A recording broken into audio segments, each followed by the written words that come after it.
बड़बड़ाती जिठानी। सिम्मी की शादी एक जॉइंट फैमिली में होती है जहां उसके पति राकेश के चाचा चाची भी साथ रहते थे। उनकी बहू मेघा सिम्मी की जिठानी लगती थी। अरे मेघा, राकेश आ गया है, उसका खाना लगा दे बेटा।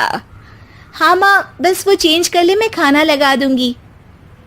सबके कमरे में जाने के बाद सिम्मी और राकेश साथ खाना खाते हैं, जिसे देखकर मेघा को जलन होने लगती है। अरे सिम्मी, हमारे घर में पति के साथ खाना खाने का रिवाज नहीं है, तुम्हें राकेश ने बताया नहीं क्या? सिम्मी मुस्कुराकर वहां से चली जाती है कि मेघा सिम्मी की सास के पास जाती है। अरे चाची जी, राकेश भैया तो सीधे हैं, कछु नहीं बोलते, कछु नहीं समझते, लेकिन आप तो सयानी है ना। अब देखिए, साथ बैठकर खाती है भैया के, कुछ झूठा मीठा उसका भैया के पेट में चला जाए तो सिम्मी को तो पाप लगेगा ना, पाप। सिम्मी मेघा की बात सुन लेती है लेकिन कुछ नहीं बोलती। अगले दिन, सिम्मी, मैं मुंबई जा रहा हूँ, तुमको चलना है तो साथ चलो। मेघा राकेश की बात सुनती है और सीधे सिम्मी की सास के पास जाती है। अरे चाची, अरे चाची। अरे मेघा, क्या हो गया? बहुत परेशान लग रही है, सब ठीक तो है ना? अरे नहीं ना चाची, कैसा ठीक है?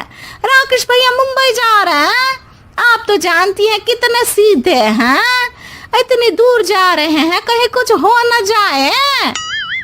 अरे नहीं नहीं, मैं नहीं जाने दूंगी उसे। अरे सिम्मी, पता चला है कि राकेश मुंबई जा रहा है। ना बेटा ना, वो नहीं जा सकता। अरे माँ, उन्हें ऑफिस के काम से जाना था, लेकिन आपको तो पता है ना, उन्हीं दिनों मेरे मायके में शादी है, तो वो अपनी जगह किसी और को भेज रहे हैं। अच्छा अच्छा, तो फिर ठीक है। सिम्मी समझ जाती है कि मेघा ने सास के कान भरे हैं। वो सास से कहती है, माँ जी, लेकिन हम दोनों कुछ दिनों के लिए मसूरी जा रहे हैं। आप तो जानती हैं कि शादी के बाद हम कहीं नहीं गए। अच्छा अच्छा, ठीक है, जाओ घुमाओ।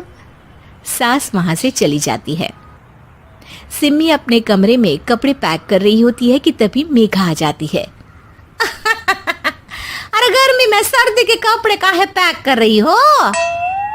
सिम्मी को मेघा पर नाराजगी तो होती है, लेकिन फिर भी वो कुछ नहीं बोलती।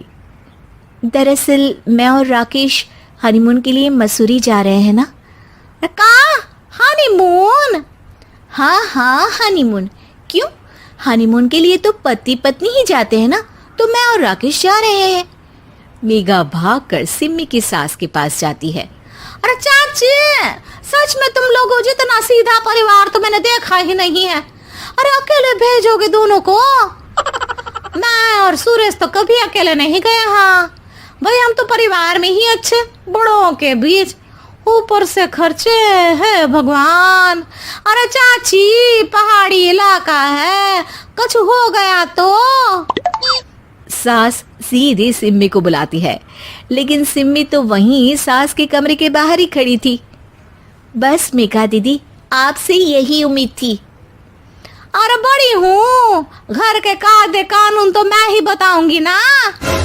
अरे तो अपने घर में रखिए ना सारे कायदे कानून। आपकी सास खुद खाना बनाती है, क्योंकि आप यहाँ आकर मेरी सास के कान भरती हैं।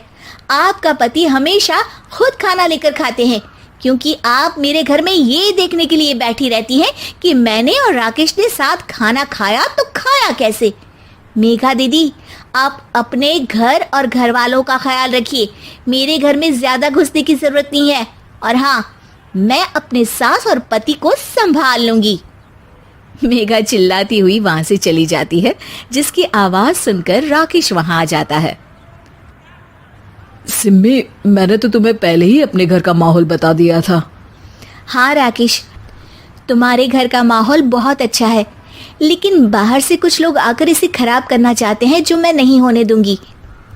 सास सिम्मी की बात सुनकर कमरे में चली जाती है। सिमी और राकेश घूमने जाते हैं और जब वापस आते हैं तो दरवाजे में मेघा और उसके पति खड़े होते हैं, वो भी सामान लेकर। अब छोटे मर्यादा तोड़कर घूम रहे हैं तो हम काहे नहीं। अरे भाभी, तो आपको किसने मना किया है? वैसे भी 4 दिन की जिंदगी है, दूसरों के घर में ताक झाक करके बिताने से अच्छा हो मौज करके ही बिताओ।